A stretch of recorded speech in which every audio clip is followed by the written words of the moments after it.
పని లేని వాళ్ళు ఏం చేస్తారు, అదే కదా, అదే పని మీద ఉంటారు. వాళ్ళకి ఏముంటది, భర్తతో మాట్లాడితే భర్త ఇప్పుడు 4 రోజులు అదే ఉండదు కదా, కొత్తగా పెళ్లి అయినట్టే ఉండదు, సమస్యలు ఉంటాయి, ఎన్నో ఉంటాయి. ఇక్కడ మహిళలు ఏమవుతున్నారు, వేరే వాళ్ళతో అట్రాక్ట్ అవుతున్నారు. మనకు స్మార్ట్ ఫోన్ ఒకటి, ఈ దళిద్రాలు ఒకటి స్మార్ట్ ఫోన్లు వచ్చినాయి. దీంట్లో స్వర్గం ఇళ్ళనే ఉంది అనుకుంటున్నారు, కానీ నరకం ఇండ్లు ఉందని వాళ్ళు ఊహించలేకపోతున్నారు. దీనివల్ల మంచి తీసుకోవాలి, మంచి ఎంత ఉందో చెడు అంతే ఉంటది. మనం తీసుకునే విధానాన్ని బట్టి ఉంటది. జీవితాలు విచ్ఛిన్నమవుతున్నాయి. ఎవడో ఒకటి గురించి మన పిల్లలను ఖరాబ్ చేసుకుంటూ, మన కుటుంబ వ్యవస్థను నాశనం చేసుకుంటూ. నేను అనేది ఏంటంటే మా వాళ్ళకి ఉదయకడే చెప్తా, మనకు ప్రభాస్ లాంటి మొగుడు రావాలి అంటే అందరికి రాలేరు, మన మొగుడులే ప్రభాసులు అని చెప్తాను. అది చాలా హ్యాపీగా ఫీల్ అవుతారు. అనుష్క లాంటి భార్య కావాలని కోరుకుంటే అనుష్క లాంటి మనమే అనుష్క అనుకుంటారు. అలా ఉండాలి. మనము అంత మధ్యతరగతి కుటుంబస్తులం కాబట్టి మన భారతదేశం అంటేనే ఒక సాంప్రదాయాల కట్టుబాట్లకు ఉంటది కాబట్టి వాళ్ళకి వివరించి చెప్తా, దీనివల్ల ఏమొస్తుంది మీకు, మీరు ఇలా చేయడము.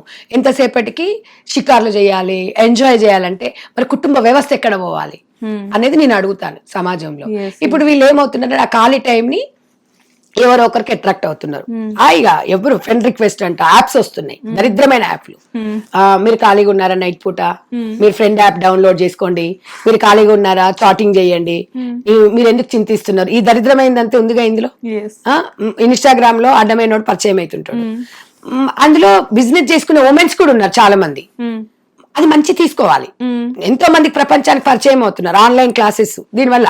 కానీ వీళ్ళు చెడు ఎందుకు తీసుకుంటున్నారు, ఈ దరిద్రం అంతా ఎలా ఉంటుంది అనేది కూడా మనం ఆలోచించాలి. అంటే మహిళలు ఎందుకు ఈ రకంగా విచక్షణంగా కోల్పోతున్నారు అనేది మనం ఆలోచించాల్సిన అవసరం అయితే ఉంది. కుటుంబ వ్యవస్థ మీద ఉంది. కుటుంబంలో ఉమ్మడి కుటుంబాలు లేకపోవడం ఒకటి, బిజీ లైఫ్ కావడం ఒకటి, పెళ్లి కాగానే ఇడంగా భర్తతో ఏర్పడాలి, సపరేట్గా ఉండాలి, ఇద్దరమే ఉండాలి. ఇంకా వాళ్ళకి చెప్పేవాళ్ళు ఎవరున్నారు? మీకు ఒక విషయం తెలియదు, ఇప్పుడు అబ్బాయిలు పెళ్లిళ్ళు కాక 30-35 ఏళ్ళు ఉంటున్నారు. అమ్మాయిలు కనీసము వాళ్ళు పెళ్లి ఎప్పుడు చేసుకోవాలని ఆలోచన మర్చిపోయారు. ఎంతసేపు డబ్బు సంపాదించాలి, ఎంజాయ్ చేయాలి, పెళ్లి చేసుకోవాలి, ఇట్లా 2 పిల్లలను కనాలి, హ్యాపీగా ఉండాలని కోరుకోవట్లేదు. 30 ఏళ్ళైనా పెళ్లిళ్ళు అవుతలేవు పిల్లలకి. ఇప్పుడు కొంతమంది అమ్మాయిలు ఎలా ఉన్నారు, మొత్తం సగం బట్టలతోని సగం గుడ్డలతోని మొత్తం భర్తకు చూపించని మొత్తం బయట మొగలకు చూపించినాక లాస్ట్ పెళ్లి చేసుకున్నాక మొగనికి ఏం చూపిస్తాం మనం? ఇలా మాట్లాడితే సంధ్యక్క కంపునోరు అంటారు. అంటే నేను ఉన్నది చెప్పిన, నేను రీసెర్చ్ చేశాను, అన్ని లక్షల మందిలో నేను గమనించా. నేను అనేది ఏందన్నా అంటే ఫస్ట్ మన వస్త్రధారణ బట్టే మనకు విలువ ఉంటుంది. అది మాత్రం డెఫినెట్ గా నేను అంట, నువ్వు చీరనే కాదు ఏది ఉన్నా నిండుగా డీసెంట్ గా నీట్ గా ఉండాలని కోరుకుంటా. నేను మీ స్టూడియోకి వచ్చి ఇప్పుడు హాఫ్ బట్టలతో వస్తే నన్ను ఇంటర్వ్యూ చేస్తే నిన్ను తిడతారు, నన్ను తిడతారు, ఫస్ట్ నిన్నే తిడతారు, ఎట్లా పిలిచావమ్మా నువ్వు అని. నువ్వు అదే ఎంతమంది ఇవాళ నేను ఆ రోజు మాట్లాడిన మాటని దేశవ్యాప్తంగా 99% నాకు ఓటింగ్ చేశారు, నాకు మెసేజ్ పెట్టారు, కాల్స్ చేశారు, మీరు ముందుకెళ్ళండి అంటే ప్రజాస్వామ్యం ప్రజల మద్దతు నాకుందని నేను ముందుకెళ్ళిన ధైర్యం. అదే నన్ను ఒక మాట ఎవరైనా వద్దమ్మా నువ్వు ఇలా తప్పు అన్నావు అనుకో, నేను డెఫినెట్ గా వెనకకి వెళ్ళిపోయేదాన్ని. అంటే మంచిని మనం తీసుకోవాలి అని నేను గ్రహిస్తాను సమాజంలో. లేదు 1% దాంట్లో వెళ్ళాలని నేను అసలు ఊహించను. ఇప్పుడు 20% వాళ్ళని కూడా నేను పట్టించుకోలేదు. 80% మెజార్టీ పీపుల్ దేశవ్యాప్తంగా, నాట్ ఓన్లీ తెలుగు రాష్ట్రాలు, దేశవ్యాప్తంగా వాళ్ళ మనోభావాలు మీరు చూసిండ్రు. నాకు కింద వచ్చిన కామెంట్స్ ఓటింగ్ కదా.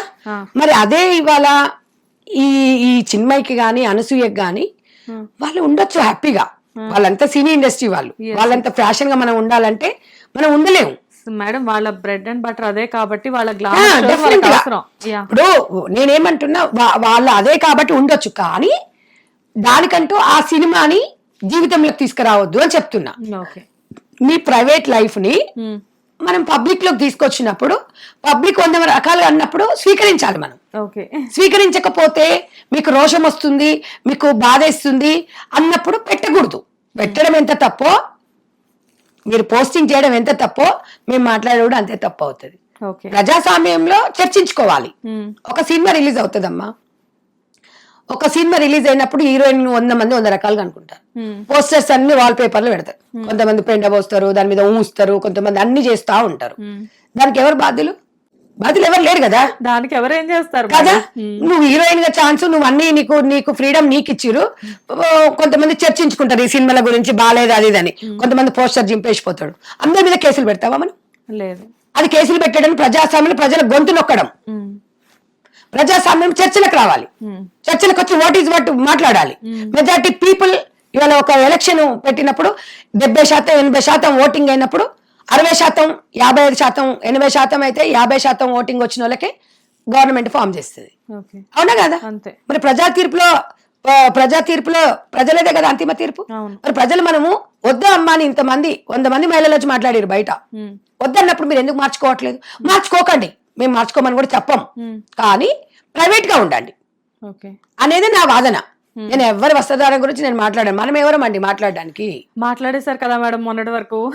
నేను ఏం మాట్లాడాను? ఇప్పుడు పబ్లిక్ లో న్యూసెన్స్ లేకుండా ఉండాలంట. నేను పద్ధతిగా ఉన్న అమ్మాయిని ఎవరు చూడరండి.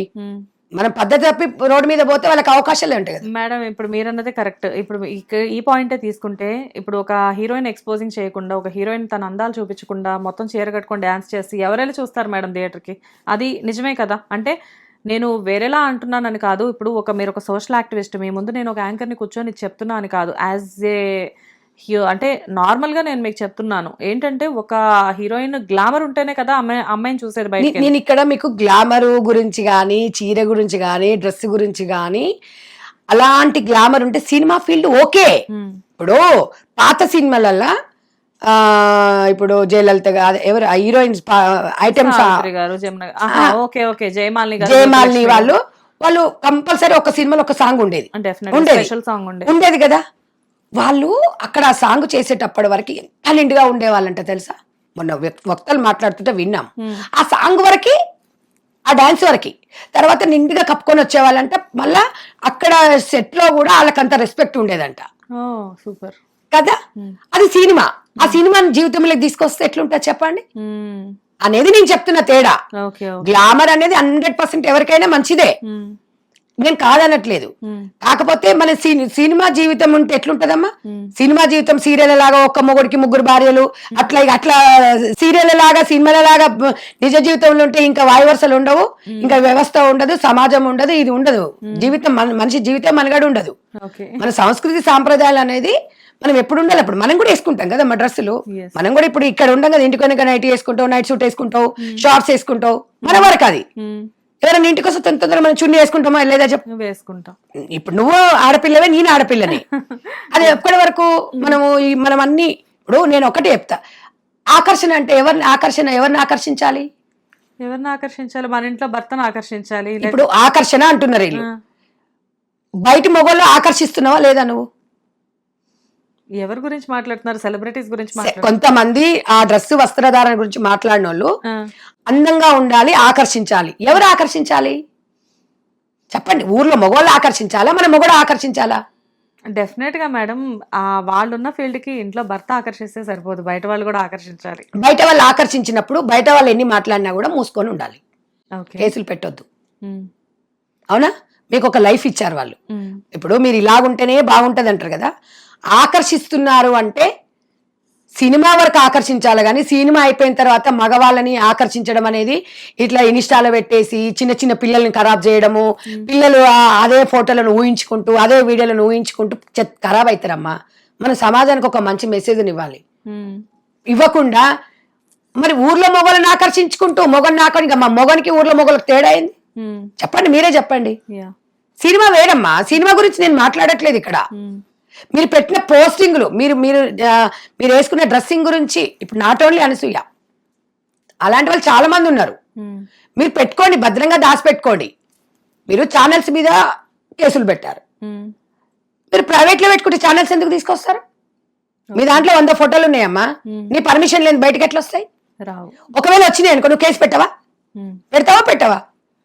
నువ్వు ఫుల్గా మొత్తం తీసుకొచ్చి పబ్లిక్ లో పెట్టి నన్ను దేవతలాగా పోల్చండి, నన్ను అక్కలాగా పోల్చండి, నన్ను చెల్లెలాగా పోల్చండి అంటే నువ్వెంత అనుకుంటున్నావో వాడు కూడా అనుకుంటాడు.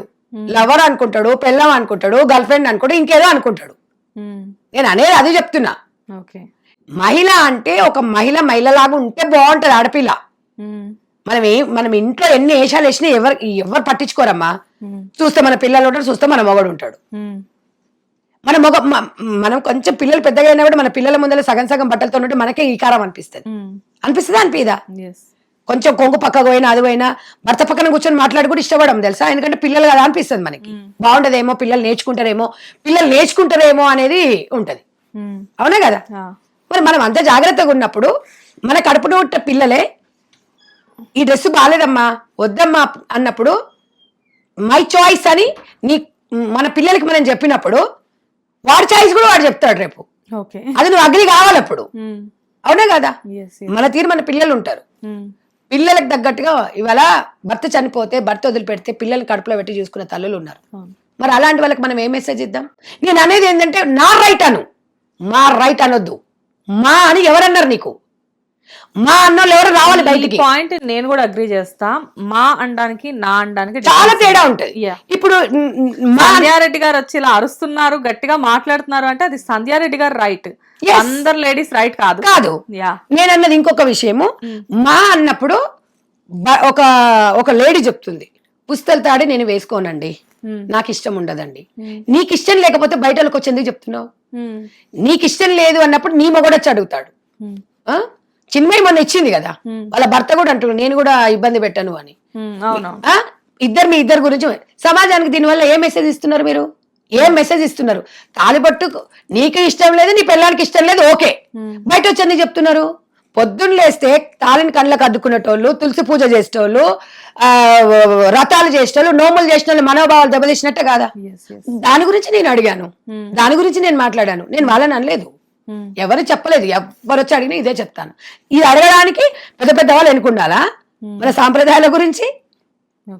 నీవు తాళి వేసుకోకపోతే నీ మొగడికి ప్రాబ్లం. తాళి ఎందుకు కడతారమ్మా? తాళి ఎందుకు కడతారు? పెళ్లి ఒక భరోసా, ఒక బంధం, ఒక భరోసా. ఆ బంధాల గురించి భరోసాల గురించి తెలిస్తే ఆ రాష్ట్రం నుంచి విలువేస్తే ఈ రాష్ట్రానికి ఎందుకు వస్తారు?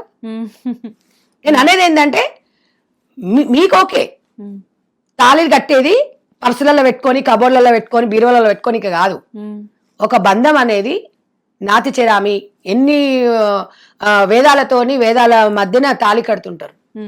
మాంగళ్యం తంతినామే మమ జీవన హేతునామే అంటే ఈ రోజు నుంచి నాలో నువ్వు సగము అని భర్త తాళి కడుతున్నప్పుడు నేను కూడా నీలో సగము నా గుండెల్లో పెట్టుకుంటా నువ్వు కట్టిన తాళి అని చెప్పేసి ఆ తాళికి అంత అర్థం ఉన్నప్పుడు తాళిని తీసి పడేస్తామంటే ఈ సమాజంలో నువ్వు అసలు ఇక్కడ చెప్పడానికి రైట్ లేదు నీకు. నీకోకే నిన్నొచ్చి ఎవరన్నా అడిగినప్పుడు వేసుకోలేనప్పుడు దవల బాగా కొట్టు. నా గురించి నువ్వు ఎందుకు అడుగుతున్నావని నిన్ను ఎవరు అడిగిండాను, అందుకే మేము దవల అడగొట్టే మాటలు మాట్లాడాం. నన్ను ఎదుర్కోలేక నేను చిన్న చిన్న మాటలు ఎక్కడన్నా ఒక ఎగ్జాంపుల్తో చెప్తే అది చిన్న చిన్న వీడియోలు చేసేసి పార్టీకి టైఅప్ చేశారు. బుద్ధున్నోళ్ళు ఎవరైనా చేస్తాడా? ఒక సందర్భంలో కాలర్ నన్ను పక్కన కూర్చోబెట్టి సమానము పొట్టి బట్టలు వేసుకుంటే మీకేమైతుందో ఇరిటేట్ చేశాడు. చేసినప్పుడు నేను అన్నా మీరు అలా చేసినప్పుడు మరి వాళ్ళు ఏదైనా చేస్తారు చేపించుకోండి, మూసుకొని కూర్చోండి, పోలీస్ స్టేషన్లు సంఘాల దగ్గర రావద్దు అన్న. ఇది తప్పెట్లా అవుతుందమ్మా? ఇది ఫుల్ వీడియో పెట్టాలి కదా. ఆ మధ్యలో చేయించుకోండి అన్నది మాత్రం బిట్టి చేసేసి ట్యాగ్ చేసి పెట్టినంత మాత్రాన నీ ఆబ్దమాకు అంతే ఉంటది. నీ బతుకంతా చిన్న చిన్న ట్యాగులు చేసి చిన్మయికే చిన్న చిన్న ట్యాగ్ చేసి పెట్టింది. నిన్ను ఎవరైనా యాక్సెప్ట్ చేస్తున్నారు? అసలు మిమ్మల్ని ఇద్దరిని నా అన్వేషకుడు యాక్సెప్ట్ చేస్తున్నాడు. మీరు మాట్లాడే మాటలని మీరు ముగ్గురు ఒక్కెత్తు అయితే దేశం అంతా ఒక్కెత్తు. అంటే మీరు ఎలాంటి ఎదవ సపోర్ట్ చేస్తుండు? మీకు ఈమెను ఆమె చేసుకుంటది, ఆమెను ఈమె చేసుకుంటది. నాకు తెలిసి 20 కోట్ల ప్రజలలో నాకు తెలిసి వీళ్ళిద్దరికి ఒక 20 మంది సపోర్ట్ చేస్తారు. హిట్ టీవీ యాప్, ఇందులో short news, live news, entertainment shows, movies, digital magazines తో పాటు మీ జిల్లా వార్తలను కూడా ఫ్రీగా చూడొచ్చు. ఇంకెందుకు ఆలస్యం, వెంటనే హిట్ టీవీ యాప్ ని డౌన్లోడ్ చేసుకుని ఫ్రీగా ఎంటర్టైన్మెంట్ పొందండి. Hit TV app, hit TV app, please download hit TV app. Hit TV app ని ఫ్రీగా డౌన్లోడ్ చేసుకుని ఎంజాయ్ చేయండి. మీకు నచ్చిన ఎంటర్టైన్మెంట్ కోసం హిట్ టీవీ యాప్ ని ఫ్రీగా డౌన్లోడ్ చేసుకుని ఎంజాయ్ చేయండి. హిట్ టీవీ యాప్ ని డౌన్లోడ్ చేసుకుని ఆస్వాదించండి, ఆశీర్వదించండి. ఇంతమంది సెలబ్రిటీలు హిట్ టీవీ యాప్ ని డౌన్లోడ్ చేసుకోండి అని చెప్తున్నారంటే ఎంత మంచి యాప్ ఆలోచించండి.